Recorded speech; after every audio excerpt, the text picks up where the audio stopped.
Everybody's Chris and Lumen here, and it was actually Lumen's idea to do this video today. I think it's a smart idea. It's a good idea, and it's a necessary idea that we do this video today, especially in light of like the last several videos that we've done, because we are about to enter some really choppy water, to put it bluntly.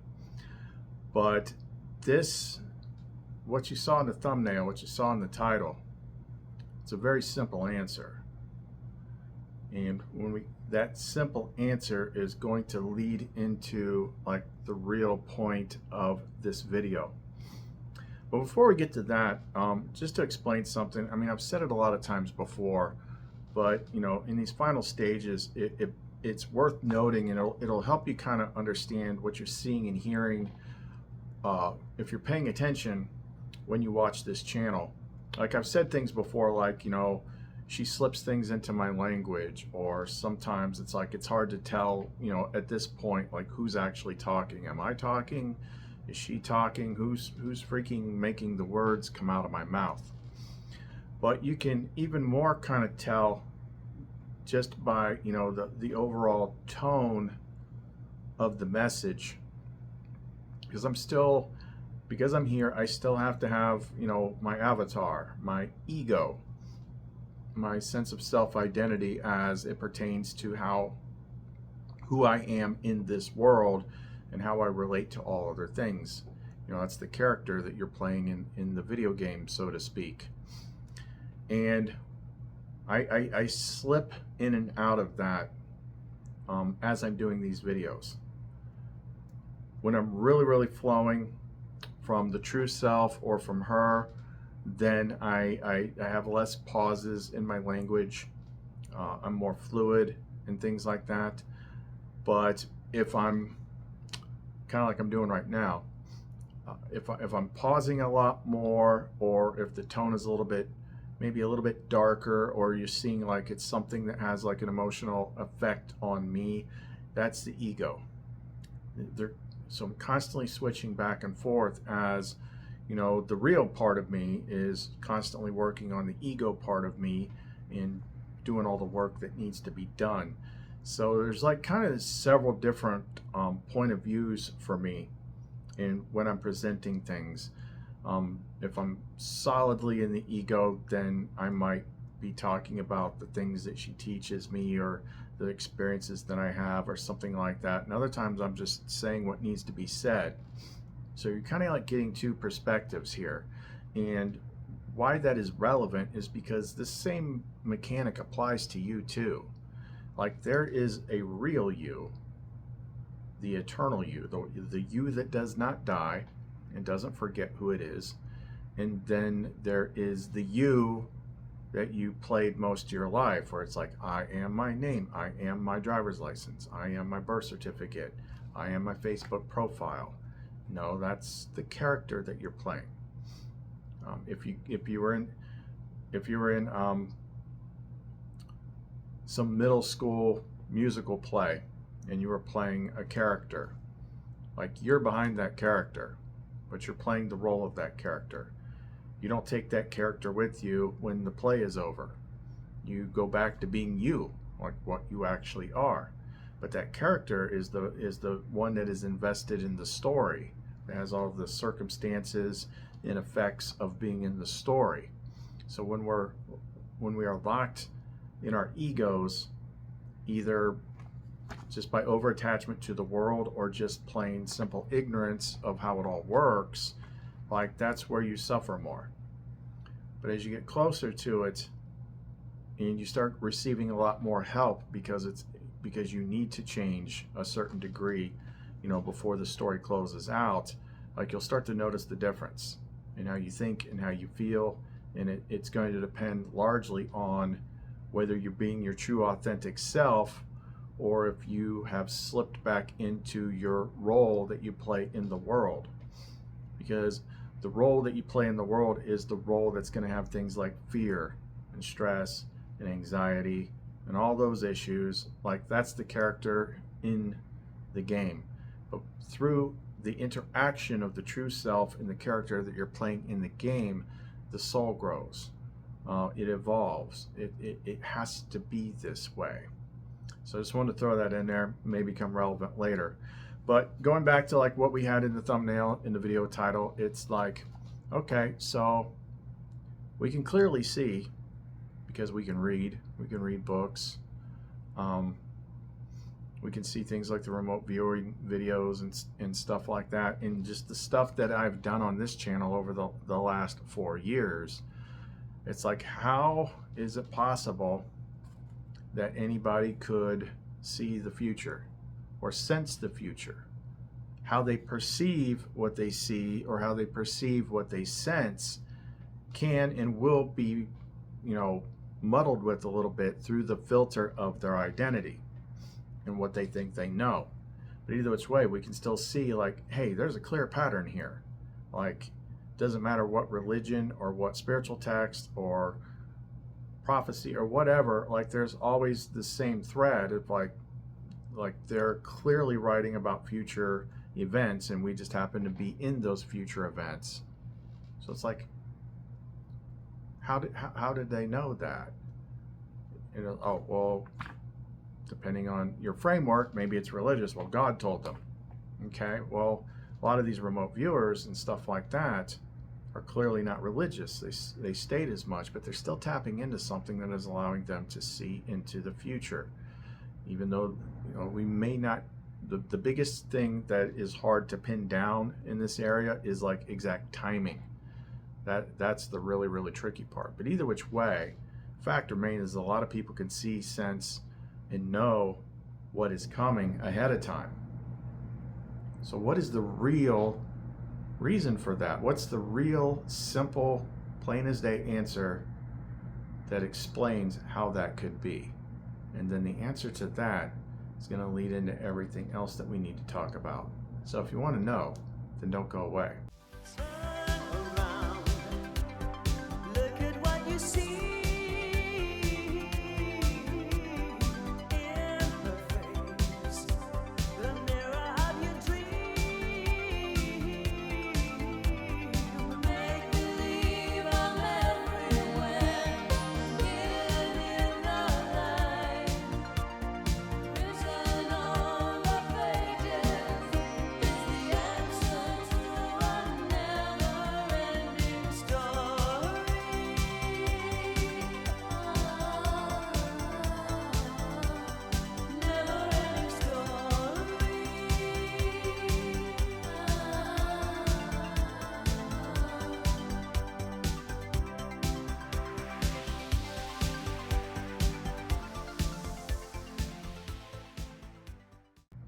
Okay, to keep this going as smoothly as possible, I'm going to refer to my notes that I've already written often.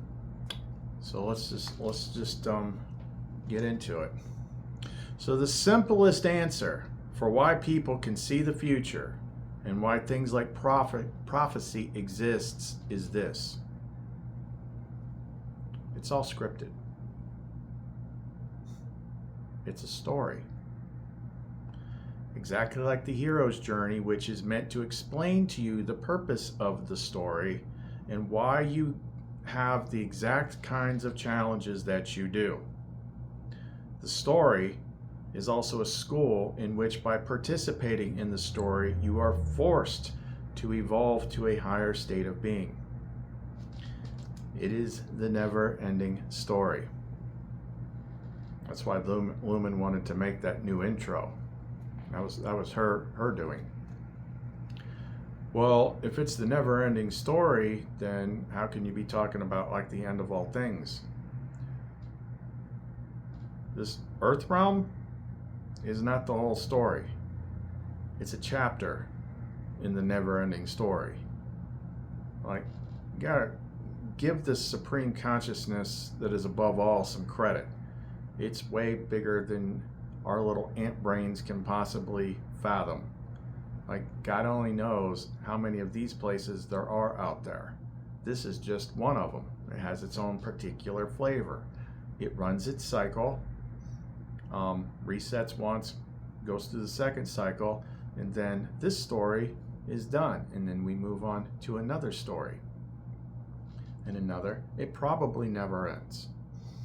it probably never ends. But by raising yourself up, you get to a point where it consistently gets better. It consistently gets better, and then you start participating in creating your own worlds and things like that. But let us continue, because this is where it's going to start getting into why this is relevant. Let me keep talking. It's a script. It's scripted. Now, you go far enough, you gain enough wisdom, you connect to the higher beings that teach you. You go far enough down the path, and you can look back and see it, plain as day. Everything that you did in your life, especially the big events that kind of changed the course of your life and changed directions. Maybe you switched to a new career. Maybe you moved to another state. Maybe you met somebody and married them. Whatever these things are, those nexus points are scripted. And I've had a couple of them, a couple big enough ones, where I can look back and examine it and know and remember certain little things in which it was almost like you're suddenly like not in control, because something has to happen. It has to happen in your story for the story to get to where it is already scripted to go. And a lot of times, we end up judging ourselves for those things which were necessary. That's why something took over. It's like, okay, I'm going to kind of like steer you a little bit more here. And you notice it. I remember noticing it really, really clearly. If we go back to the whole stuff, the Firebrand video talks about the beginning of my story. I remember it was like I'm like 95% in control of everything. And then this energetic event happened, and all of a sudden it was like, ooh, suddenly I only feel like I'm in 30% control and I'm being steered a certain way. That was by design. It's all by design. Every significant major choice pattern that I can think of in my life, I was steered towards. I was moved toward because I needed to have that particular experience. Just like becoming a YouTuber. Like this isn't my oldest channel. My oldest channel has nothing to do with this stuff. It's 11 years old. And it was in a genre that like I literally was just a fanboy about when I started it. And I just started doing it. I just started doing it and suddenly got good at it. And then everything opened up. I'm like, this is kind of a crazy idea. Why am I starting a YouTube channel? Because she wanted me to. Because there was a lot of key experiences from that. How to make things work, and just certain experiences that were necessary. The biggest one is like, from the standpoint of a YouTuber that has a large channel, is how do you deal with the trolls? So everybody kind of knows you don't feed the trolls. Why don't you feed the trolls? One, they're not really real. Not in the sense that you think they are. These people that pop up in your life to just jab at you. That's all they're trying to do. They're just trying to jab. It doesn't make any cognitive, logical sense why somebody would have a stick up their butt that far that they got to pick a fight with someone on the internet that they don't even know. But it happens. And what happens like clockwork, if you start fighting back with them, then all of a sudden they explode, they multiply. Like, now there's an army of trolls. And eventually you learn the lesson is like, you cannot react to them. If you do not react to them, or you just do something nice like thank you for your comment, they just disappear. It's a test. It's a test, and everything out here in life works the same way. That was a big part of the protocols that she taught us when she gave us the system here like 2 months ago to break down our brain matrix. One of the key things was the god named Yichu, which has to do with curbing your reaction to the mirror, the black mirror. So like when the world shows you something you don't like, how you react to it matters. So she steered me into that to learn that lesson. I still had to learn it over and over and over and over and over again, but it was for a purpose. Things just happen in your life. Like, my last marriage. Like, that didn't even make any freaking sense. You know, it was great. I mean, we were together for like 16 years, but me and her didn't make sense. Like, I was ex-military, freaking ghost hunter, freaking selling vacuum cleaners at the time because I was trying to find something to do once I got out of the military. And she's like this college-educated music teacher who had her credit score was like greater than Jesus Christ if he was here and had credit. Like, it was everything that I was not good at. Like, the pairing didn't make sense, but it worked. Lumen projected to her, and it worked. Like, it was for a reason, and that was to bring about, you know, Jason and Valerie, my kids. Like, everything happens for a reason. Certain people are removed from your life for a reason. And when it's clear that they're being removed from your life, like, even if they're family, you got to just let it go. It's part of the plan. It's part of the script. And I'll talk about that here later. But anyway, I digress. Getting into where this becomes really relevant, and if I didn't say so before, we're doing this because this is to help you understand where you are right now. Because we are going into the final stages of the book, of the story, or of this particular chapter of the never-ending story. So it's going to be a lot smoother the more you let go of your attachment to the world and to ego, and remember who you are and why you're here, and why the stuff outside of you is the way that it is.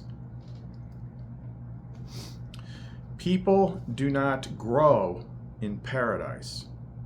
People do not change when they're wrapped in comfort. People do not find what they are capable of if they're not challenged. You are being grown into something much, much bigger. This is how it's done. The reason things happen in the world in alignment with prophecy and prediction is because it's already written. Or to put it in the annoying way that you heard as a younger person in church, God has a plan. Or God works in mysterious ways. Didn't you hate that one? Didn't that drive you absolutely freaking nuts? But, you know, we weren't even awake back then. We were still in our egos, so it just drove us nuts. It would have sunk in better if they had told you God has a script for a story or a movie. Have you ever watched a good show or a movie where the person had everything that they desire and nothing bad ever happened to them? So there was no character arc whatsoever? No, because, like, that would be boring. It would be like watching a show about someone just walking around being rich and having everything that you don't have. He never struggles for anything. And you do see a lot of this stuff, and these things are placed in the world for you to see, even though you can never attain it, because you're supposed to learn something from that. As nuts as it is, some people struggle their whole life trying to get to that point, not realizing that they're chasing the wrong thing. They're chasing the wrong goal. Get far enough in the hero's journey to attain wisdom, and you understand more. Wisdom is known by many names with many aspects. Sophia, epinoia of light, enlightened insight of forethought, the spirit of truth, the instructor, the teacher, the Holy Spirit, Lumen, and lots more. The inner guidance that is from source consciousness, which is referred to as the Father and the Father Mother, depending on what book you're being led to read. This wisdom, this guidance, this teacher is the interface between you as the soul, your ego mind that you're currently operating, and the higher thing that is overseeing this entire experience. get far enough consciously in the hero's journey, and much is learned by looking back. It was always scripted. Key people in your life, pivotal experiences that changed you, all of it. Everything working as a plan to bring you to exactly where you are right now. This is key. When you struggle too much against the plan or against the script, you suffer. When you try too hard to simply have what you currently desire, you suffer. Wanting. Desires is wanting. And something about that word popped into my head. It was either last night or this morning. The problem with wanting was saying, I want something.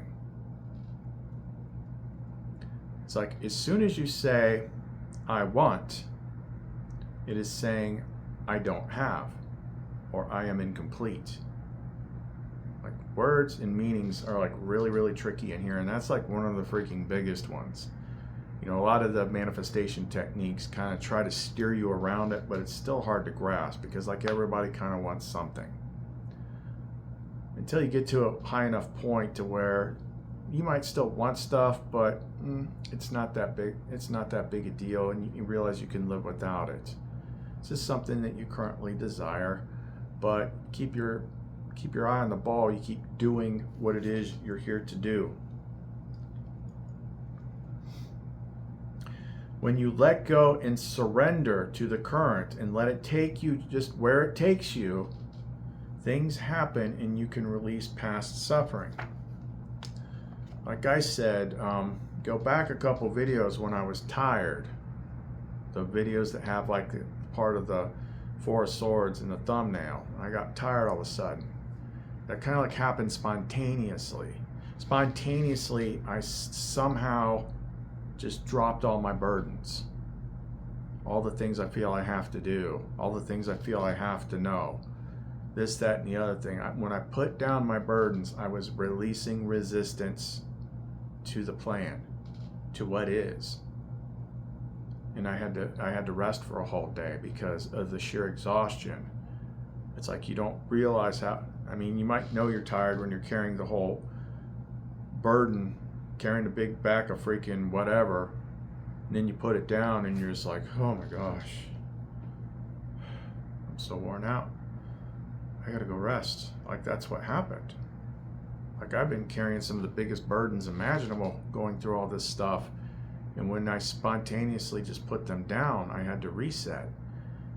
And the other thing is when I put a bunch of those things down and then I did the gratitude stuff and the confession stuff, then all of a sudden, like I seemed to have enough for what I need like in the moment.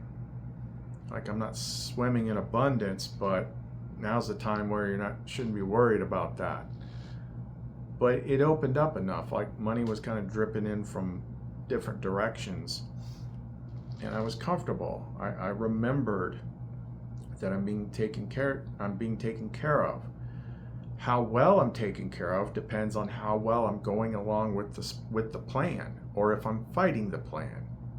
If I'm pushing back, if I'm not making the needed changes, then it gets tighter and tighter and tighter, and it keeps getting tighter until you figure out what the thing is that you're supposed to do.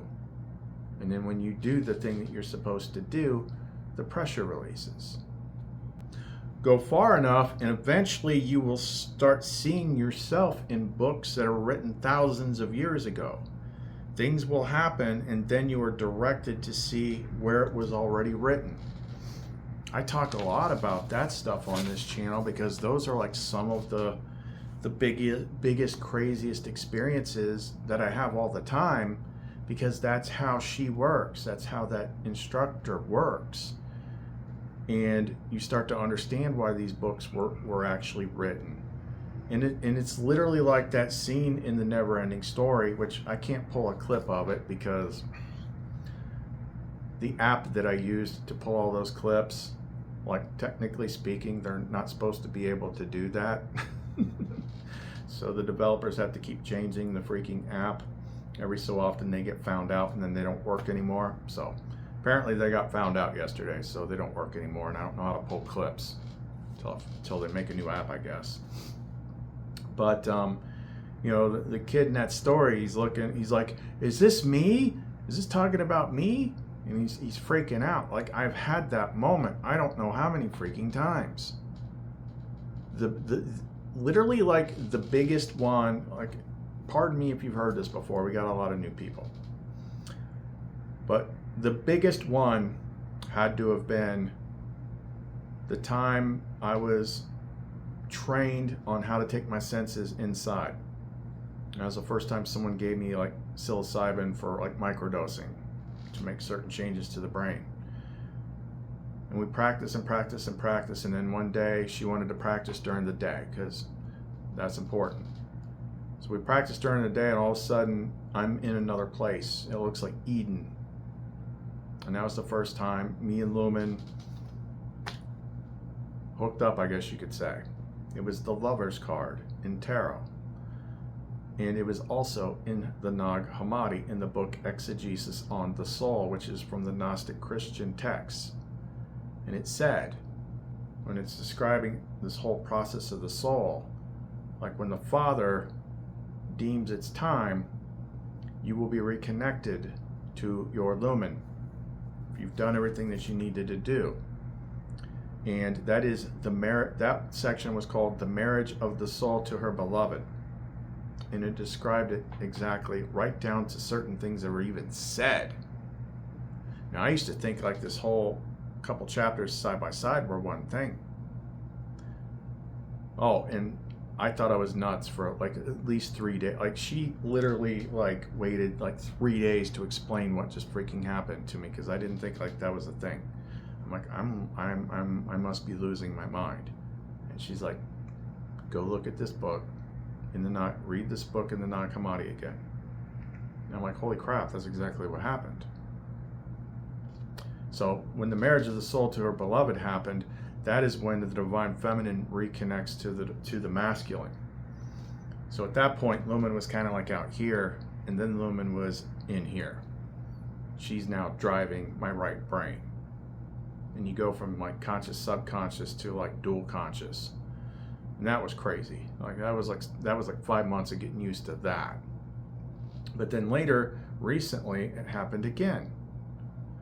And that was after I unlocked, that's when I did the protocols for 21 days, and then I saw the image of the Orphic egg.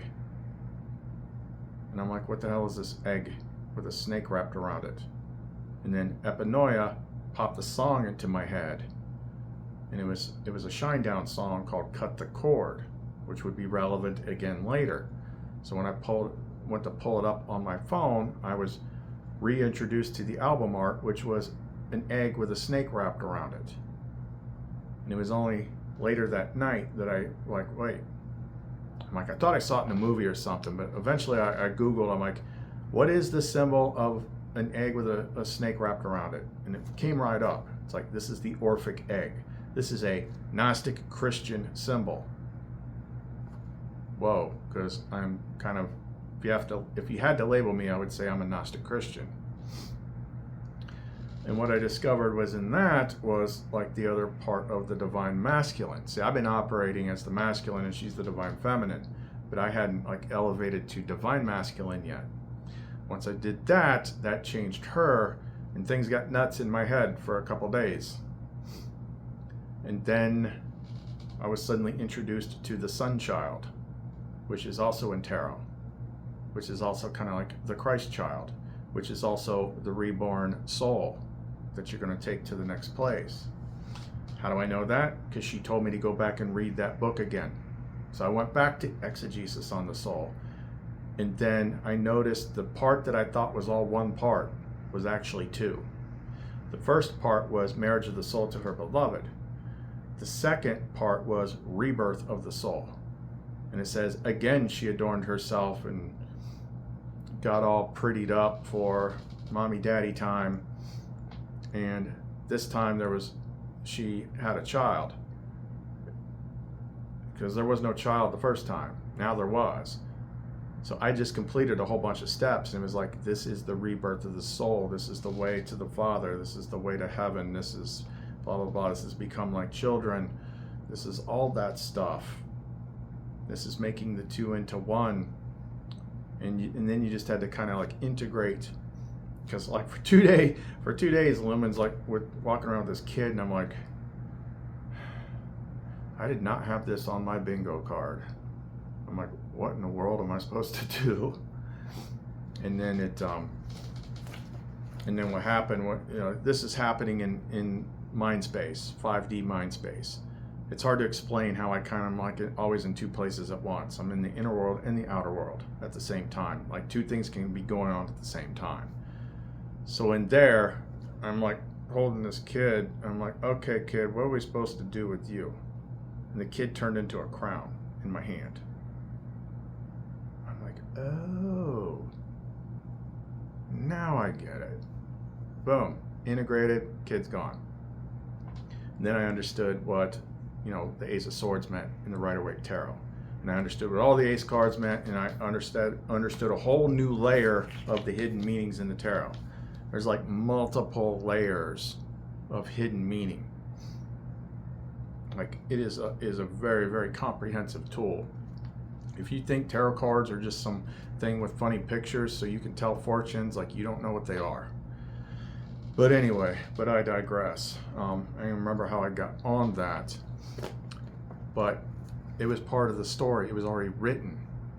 Like, it was so weird reading in Gnostic Christian texts the exact freaking story of me, of what just happened to me. And that has happened over and over and over again. Like, none of this works the way that we think it does.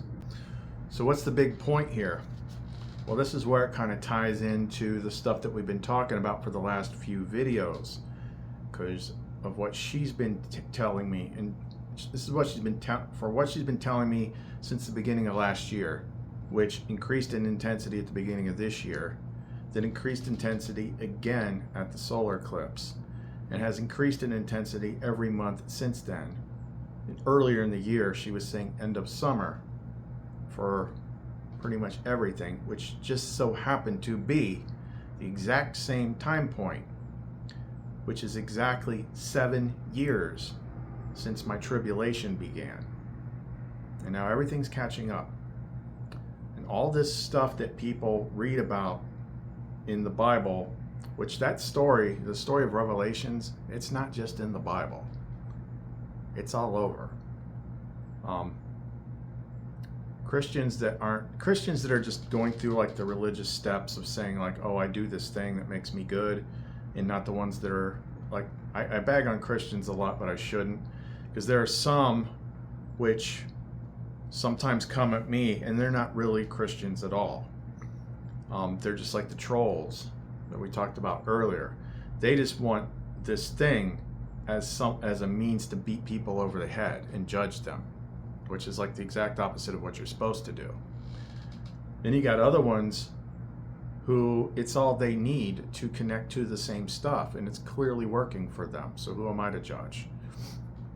But then you've got some that are just kind of like, in the middle of understanding, and they're still kind of brainwashed by what the organization of men called the church, which is an arm of authority of the world. So this thing was created meant to control you and put you in a honeypot. They're gonna like dangle the bait in front of you, but they're gonna take out everything that makes it work, and just keep it in fear and judgment, fear and judgment, fear and judgment, fear and judgment. Keep you in this cycle of fear and judgment. Like those people have been taught that this book that they give them, which has like 2,000 different freaking versions that are all worded different, has all the answers, and they're the only people in the world throughout all of time and space that know the big secret and have the winning golden ticket. Like, that's nuts. That's nuts. Same characters that they know, the Father, Son, Holy Spirit, although we kind of know the Holy Spirit is feminine, it's the Divine Mother, are everywhere else too, just slightly differently. You can even study, if you look close enough, you'll see like a lot of the same core teachings about how to live your life are everywhere. I'm talking about like more of the New Testament teachings, not the Old Testament, 10 Commandments stuff. Like that's a whole nother thing. That's keeping you in the authority box. That's a whole nother thing. But it's everywhere. So she takes me to a lot of different places to gain more information. It's like she directed me to read the Four Agreements books and that whole series, because it's the same basic freaking structure, but from the standpoint of like the Toltecs, Central Mexico. It's all over the place. This book that we're going to read from is from a book called the Kolbrin Bible. And it's a weird book because I don't know a whole ton about like its origins. I just know that like half of the book is like has Egyptian origins and half the book has Celtic origins, which it's like, how do you freaking put those two together? Like that's like mixing habaneros with peanut butter. Like I wouldn't think to put those two together. But originally it was because the Kolbrin Bible has some of the most descriptive sections about the destroyer event. But if you actually read it, if you're just like, hey, I'm going to see what else is in here, you find stuff. And I kid you not, just the parts that I've read, it's like, why weren't we using this book? This book has the same stuff with all the stuff that doesn't matter taken out, and it makes it freaking make sense. Like it's just freaking, like I saw one, it was like Book of Wisdom. I'm like, okay, she's wisdom, I better read this. Same stuff. But like you can learn so much more with less words. And you don't need anyone else to teach you. I'm like, see, there's always been other places to get the information, like the highest God, the Father, the One, the All that is, the Supreme Consciousness. And even her, she puts her secrets and codes everywhere. She puts them in movies, she puts them in books, she puts them in art, she puts it in music. Everything around you contains information that you can decode. Like, the supreme thing is not going to say, okay, we're gonna give everything to just this tiny little group of people in this tiny little period of time. They got all the answers, and everyone else, like, you don't matter. You don't matter. You just sucks to be you. Sucks to be born not in Israel or something like that. That's nonsense. The exact same things are everywhere. They just got slightly different names because of the different cultures. But anyway, kind of went off on a tangent there. Point being is like, this is a story. You are playing a character in the story. When the story ends, that doesn't mean you end. When you're done with the book, you simply return it to the library. Man, that was encoded in like one of Epinoya's like original freaking lessons we did back when I channeled them and typed them and then put her voice to it. Like those old ones are like packed with stuff that's still relevant today. That's how this whole place is. That's how this whole world is. It's a book. Eventually we will be done reading the book that we're characters in. And then we will go to another book and do another thing. So if it's a story, then every story has a beginning and an ending. And when you begin to get close to the ending, you start to see the ending. And they made sure that you knew ahead of time, like these are the signs of the ending. But it's something that you're going to have to discern on a personal level, because people, in typical, like, let's just say Christianity, like that's where I started out as. I remember back in 1999, and I had a book, it was called something. That's helpful. It was like a Hal Lindsey book. It was something about 2000. And it's listing like, here's all the signs that they list in Revelations. Well, a lot of this stuff is happening all the time anyway. wars and rumors of wars. Now, it has to, timing matters. And the other pieces of the puzzle being in alignment at the same time matters. And a lot of those pieces have to do with the stars, which even Christianity taught you the sky and the stars and the sun and the moon are for signs and seasons. They're to help you know where you're at.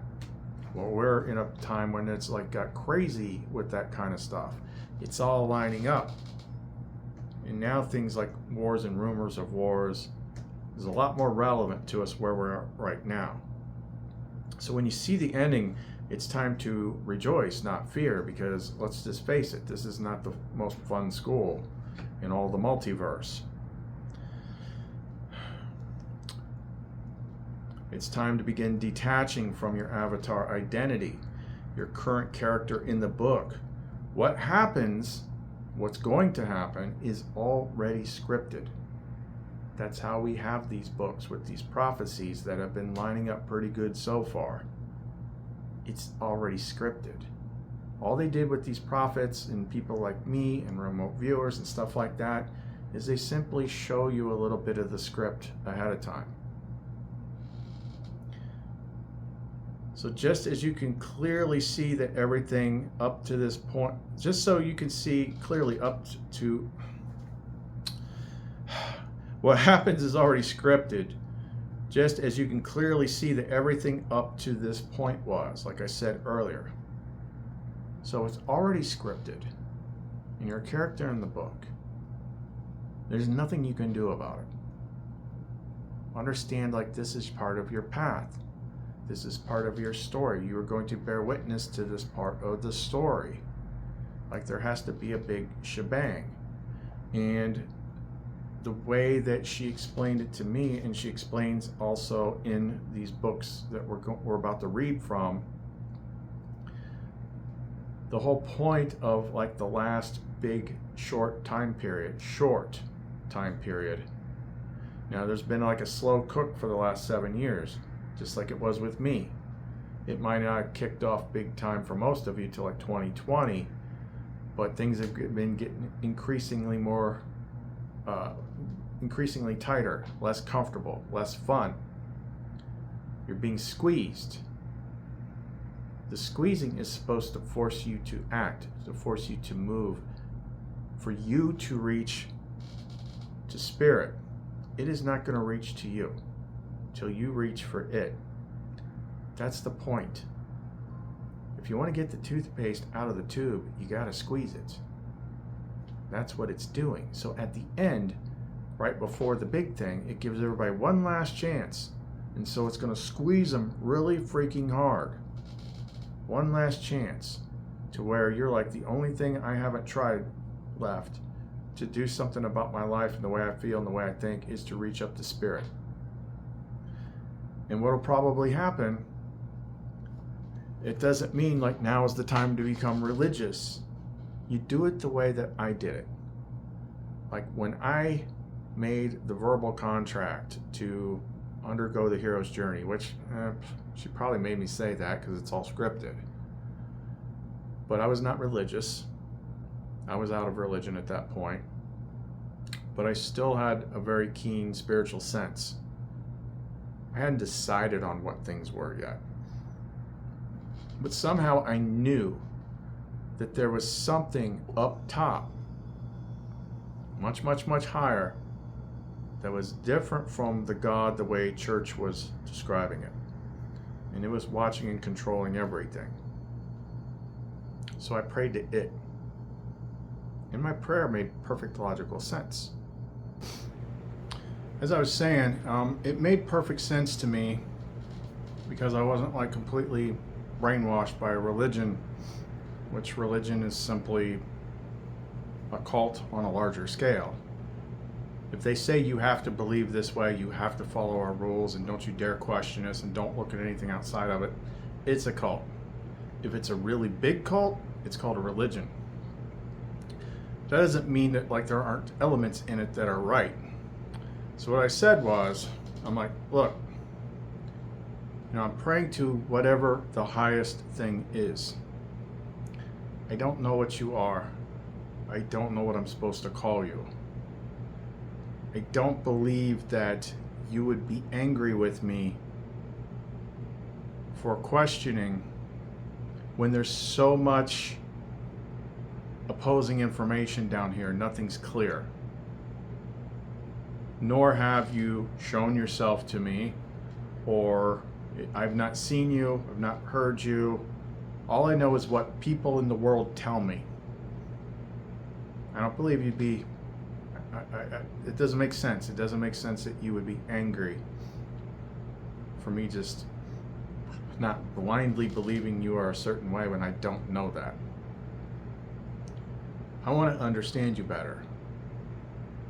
Most of all, I want to understand who I am, what this place is, what I'm doing here, and what do I need to do to complete the reason that I'm here.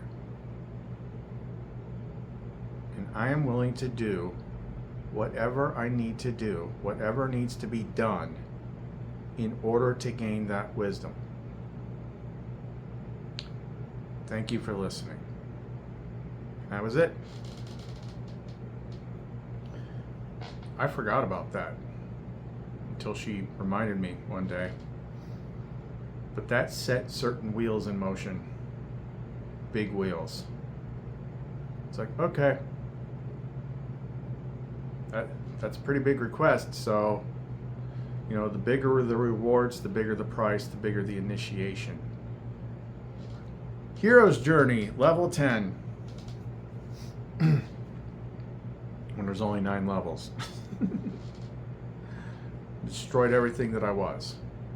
Destroyed everything that I had.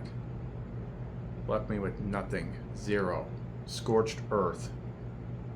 And then the trials started and the teaching. And it would take me 2.5, almost 3 years before I had the breakthrough to where they came into my conscious awareness, or I could see them and I could talk to them. It took me that long. And in that time frame, I was getting the living hell beat out of me. But it was worth it. Now that we're near the end, I'm like, oh, sure, I'm glad I did that. So that brings us to where we are in the script, which is what we've been detailing. The signs. And I got a new one today. Thank you, the person that gave it to me. So we were just talking about the time frame as she had laid it out for me. Just so happens that Cliff High stuff and the remote viewing stuff happened to line up with it. But we're not necessarily going by that. We're going by her stuff. So she was first leading me to what I believe to be the beginning of the end period, which is this conjunction with Algol. That's what happens on the 15th. But that starts taking effect tomorrow. So we could start having things, you might start seeing things happen in the world as soon as tomorrow. Matter of fact, one of those remote viewers had one of the big events, and he was saying that he was getting a date of July 10th.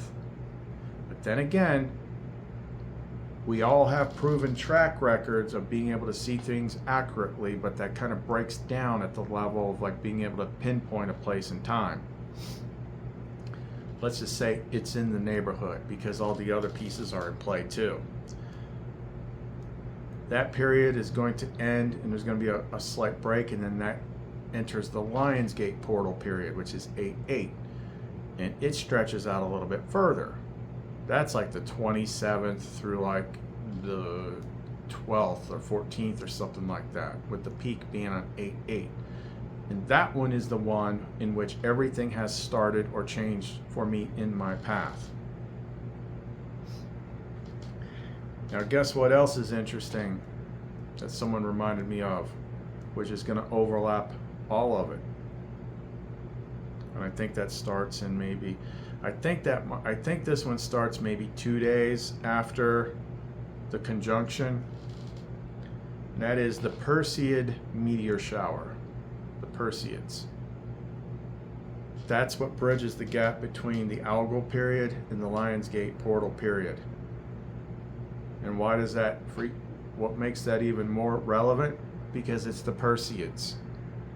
What was the last framework she gave me for the clues? She had me watch Clash of the Titans, the remake of Clash of the Titans, Wrath of the Titans. And I'm like, why are we watching this? I don't understand. Then I would start to see where these particular characters, these particular symbols, are all mixed up in things that happen toward the end. Perseus and Medusa, Medusa being like the angry goddess, this, that, and the other thing. The Perseus, the algal conjunction is in the constellation of Perseus, and the star algal is actually the blinking red eye of Medusa's head. Perseid meteor shower, like she was telling me, like this is the time frame. That's why she had me watch the freaking movies. And here's one more thing that I didn't see that somebody pointed out to me is like the Perseids like go through both of them. So like this is it. This is it. Like it's going to like all the stuff that she's been telling me for a while now is starting to happen, or it's being foreshadowed. And the one thing that I didn't quite, and all those things happened during the conclusion, the last month of the 7-year period for me. When we were reviewing some of like the basic things about what happens at the end, regardless of where you get the story from, one of the big things was like big time war. And we've been just kind of like, oh yeah, there's things in Ukraine or whatever, but America is like the lightning rod for this time period.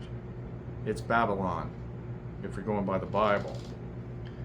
But it is like the focal point, because in this time and place, America is kind of like the glue that holds everything together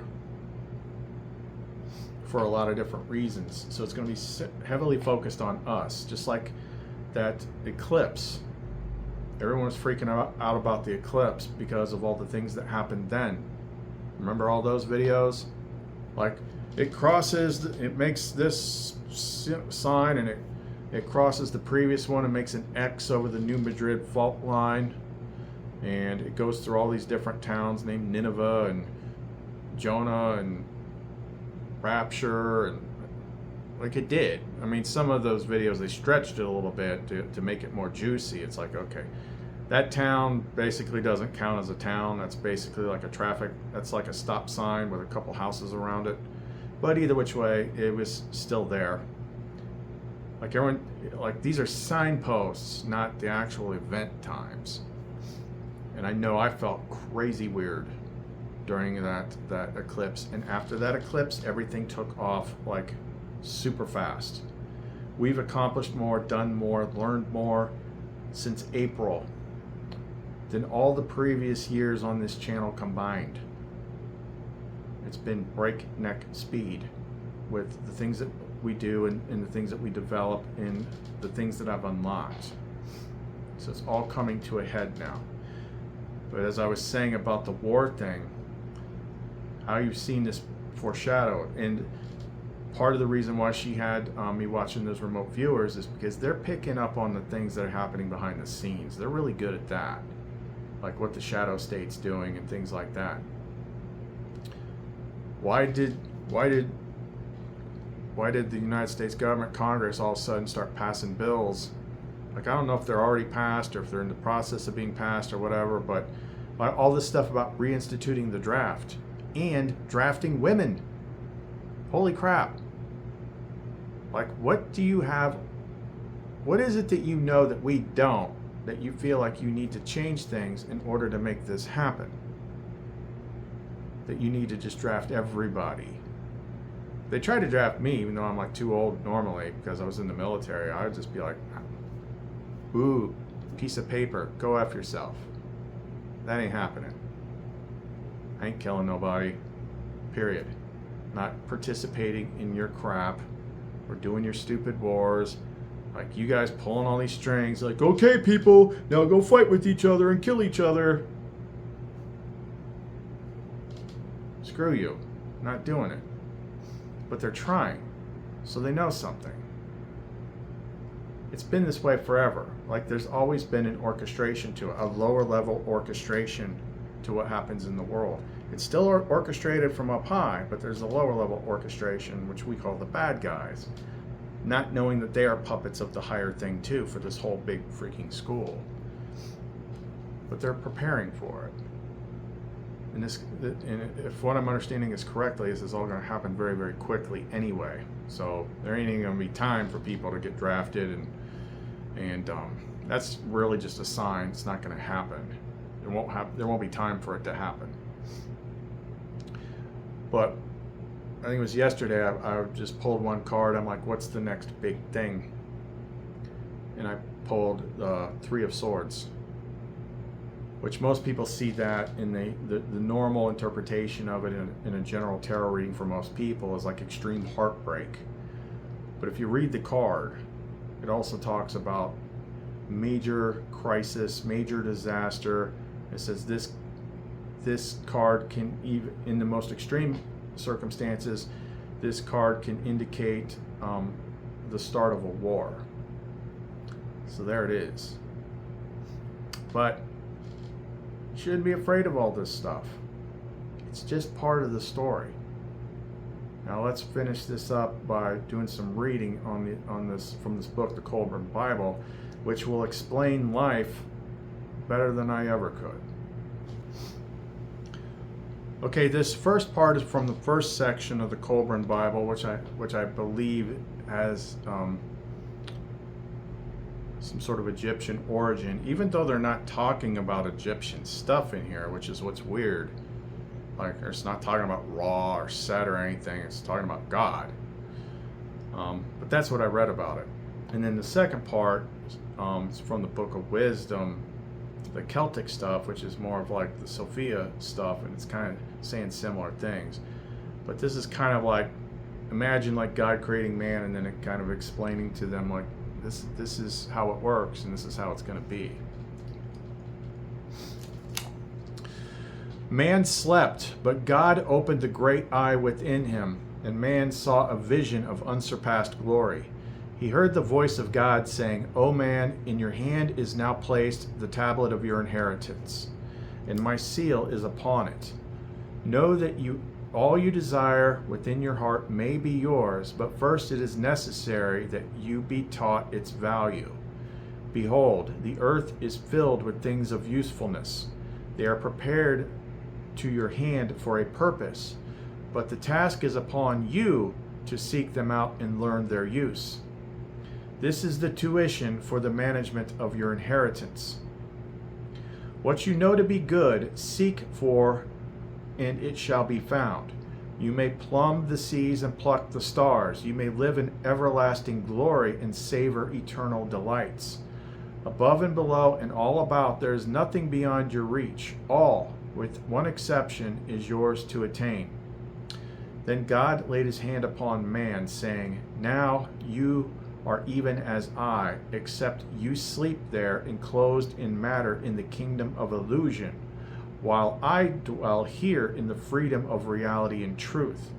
It is not for me to come down to you, but for you to reach out to me. Our unborn friends, whatever your circumstances of life, you are the children of the past and heirs of those who have lived and died. We trust you have no cause to reproach those who once held stewardship over your estate, previous lives. But whatever you think of the heritage, you cannot put it aside, any more than you can refuse that man then saw a vision of glory encompassing even the spheres of splendor. Unbound wisdom filled his heart, and he beheld beauty and perfection. The ultimates of truth and justice were unveiled before him. He became one with the profound peace of eternity and knew the joys of unceasing gladness. The eternal age of time unrolled as a scroll before his eyes, and he saw written thereon all that was to become and occur. God showed you the script. The great vaults of heaven were opened up unto him, and he saw the everlasting fires and unconsumable powers that strove therein. He felt within himself the stirring of inexpressible love, and unlimited designs of grandeur filled his thoughts. His spirit ranged unhampered through all the spheres of existence. He was then even as God himself, and he knew the secret of the 7 spheres within 3 spheres. Then God lifted his hand from man, and man was alone. The great vision departed, and he awoke, only a dim and elusive recollection. No more than the shadow of a dream remained. But deep within the sleeping soul there was a spark of remembrance, and it generated within man a restless longing for he knew not what. Henceforth man was destined to wander discontented, seeking something he felt he knew but could not see, something which continually eluded him, perpetually goaded him, and forever tantalized him.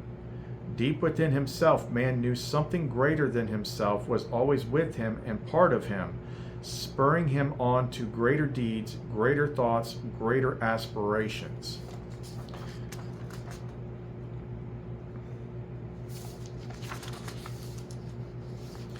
It was radiance seen on the horizon, but dimly reflected the hidden glory beyond it.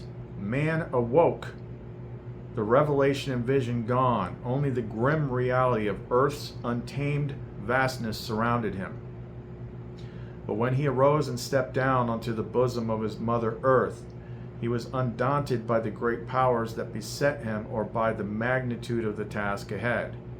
Within his heart he knew destiny lay beyond the squalor of his environment. He stepped out nobly, gladly accepting the challenge. He was now a new man. He was different. He looked above and saw glory in the heavens. He saw beauty about him, and he knew goodness in things not of earth. The vision of eternal values arose before his inner eye. His spirit was responding to its environment. Man was now man, truly man. The nature of man on earth was formed after the nature of things in heaven, and man had all things contained as potential within himself except divine life. But he was as yet an untrained, undisciplined child, still nurtured simply upon the comforting bosom of earth. Man grew in stature, but earth was not indulgent, for she disciplined him firmly.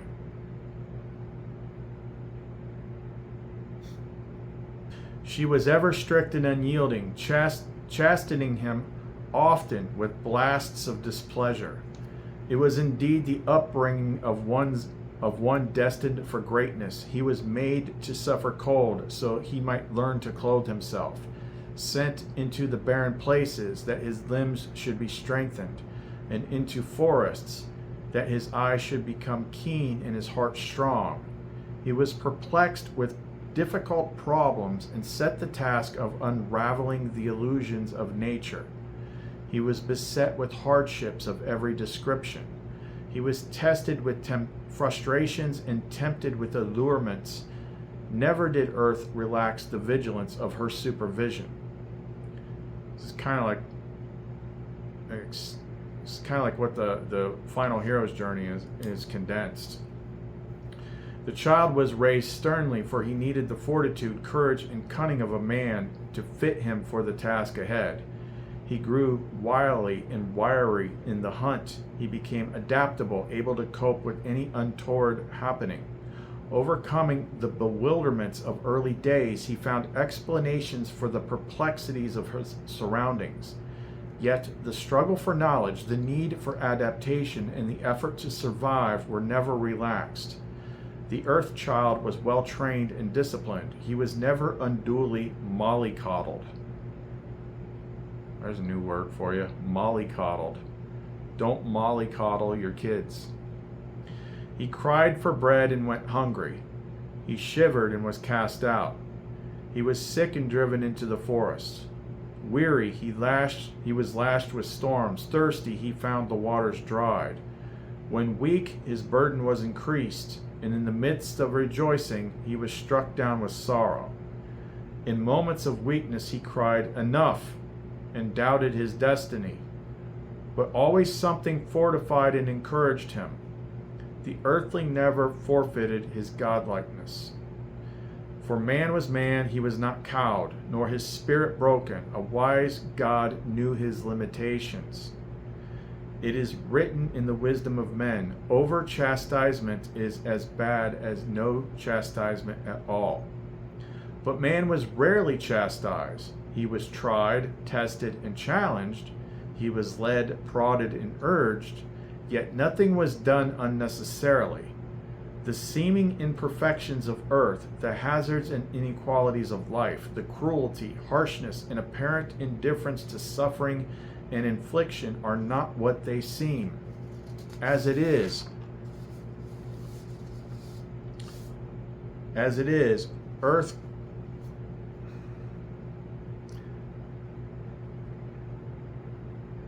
is there a, I'm missing something. Sorry, sometimes this happens when I copy and paste here. What man is now, is there a better teacher than God, a better mother than earth? What man is now he owes to these. May he learn to be duly grateful. Remember a week ago, she had me do that gratitude video and it was all about, ended up being all about her. Above all, let him never forget the lessons he learned in his upbringing.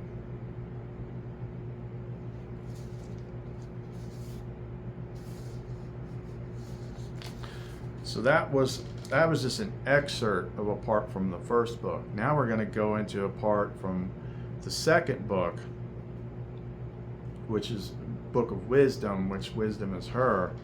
This one's even a little bit more pointed.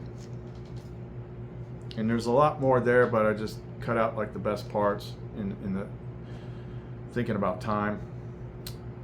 As far as man is concerned, the purpose of life is development and preparation for something greater. This cannot be undertaken in a half-hearted manner or at specific times. It is a process continuing every minute of the day. Every test confronting man here is purposeful and necessary, even though its reason and end may be obscure. What any man has to face and overcome is unimportant. What really matters is how he faces it and by what means he overcomes it. Where a man stands is also unimportant. The important thing is the direction in which he is moving. Life on earth was never meant to be spent in rest and tranquility. Its very tribulations and problems give it an added zest for those brave spirits who face up to them with courage and cheerfulness. Each man must discover for himself his own weaknesses and frailty. The creating divinity could have brought a painless world into being, but it would also have been one without purpose. It could have been peopled with perfect beings, but these could not have understood the meaning of suffering and tribulation. They would have been devoid of pity, tenderness, and sympathetic understanding. It is not enough through divine will. It is not through the divine will that man suffers. The divine will is that man fulfill the divine plan through learning to overcome the restrictions and illusions of a material existence by rising above them. The troubles and trials are there to goad men on, to stimulate him, to rouse him out of material lethargy, and urge him towards the development of spirituality and wisdom. If man suffers unduly, it is because of his own heedlessness. The hell word is that? And waywardness. His ignorance of true meaning and purpose of life. The earth is imperfect because its imperfections are essential. The social imperfections, as distinct from the natural imperfections, are the result of man's lack of understanding and his dedication to material ends rather than spiritual ones.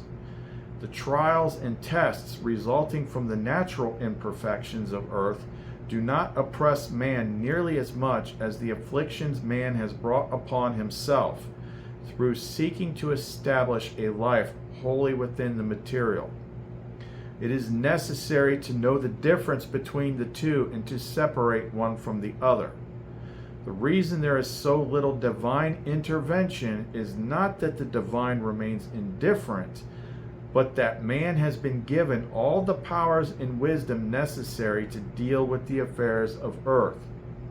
If he fails to make use of them, then who is to blame? The duty and obligation placed upon man relate to his reaching upwards toward spirituality and outward toward perfection. If man declines to do this, he must accept the consequences and can blame none but himself. Damn. That is 2 different books collected together in one, basically spelling it out. This is why the place is the way it is. It's what we've always said. But even within my own experience, like when you have all these past experiences, it's not like, oh, I was so dumb for believing that. It's like, no, that was just a step on the road. Like you have to have these experiences to understand. So, you know, when I start off on the road, it's like everything's out to get me. Everything's out to get me. The archons are out to get me. All this stuff, there's interfering with everything. Not understanding that everything bad has a purpose. They're all her finger puppets. Because your soul is in a school. Because as it said in the beginning of one of those sections, it's like your purpose here is simply to grow to something that is greater than where you currently are. Think of it like boot camp. Like this metaphor comes up a lot lately. Boot camp. Boot camp was hard. But stuff like, you know, Navy SEAL BUDS training, like that's next level hard. No, that's not next level hard. That's like 7 levels up hard. And anyone that's ever been through it, like I've known Navy SEALs, I've been friends with them. You know, on my first ship, which was an amphib ship, it was like SEAL Team 3 Gulf Platoon. Those guys were cool. The Marine Force Recon guys, those guys were jerks. SEALs were cool. But anyway, I wasn't technically supposed to be allowed to bring a paintball gun with me on deployment, but I really wanted to play at this big paintball field in Australia if I got the chance to. So the Navy SEALs hid my paintball gun and stuff in their Connex box when nobody could get into. But anyway, like those guys, they were cool. They were hard asses. They were tough. They were sharp, focused instruments. How did they become that way? By having the living shit kicked out of them in school. By having like stuff that most of us could never even think of passing. Well, that's what life is. That's the purpose of it. That's why that's why this whole thing is like that annoying song. I get knocked down, but I get up again. It's constantly going to knock you down. And as was the theme throughout my journey, you know, when you can't fix things, you start when everything you're trying doesn't work, you start asking bigger questions. Like, okay, if none of this stuff is working, then it must be me somehow. It must be me. I'm the problem.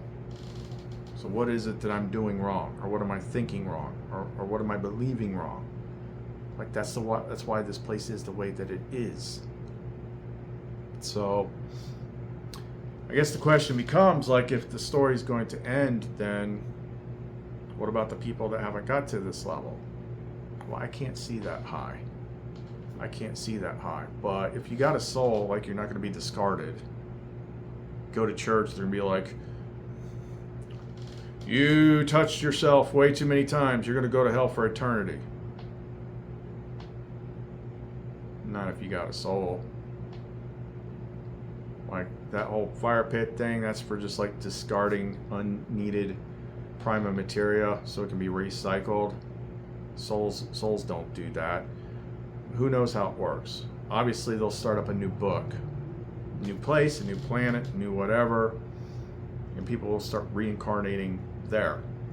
And they'll probably just pick up where they left off. Other people will be going up to the next level outside of this universe. At least that's the way it's been described. But I don't know. I'm still in here. I know as much as I can know at any given point. But if there was like one point to wrap this thing up with that we wanted you to understand, is that this is scripted and it has a purpose. And it's not simply to make you suffer. But every story has a beginning and an end. And the reason it's so crazy at the end is it's giving everybody one last chance to reach up by squeezing them hard enough. But it won't last long. It won't last long. So it'll give you the chance to make a lot of advancements very, very quickly. And there may even be some adjustments done to you in your head to help you do that. There was a part that's coming into my head right now is, I don't remember what trumpet, I think it was either the seventh, I want to say it was like the seventh seal, right before the trumpet judgments start.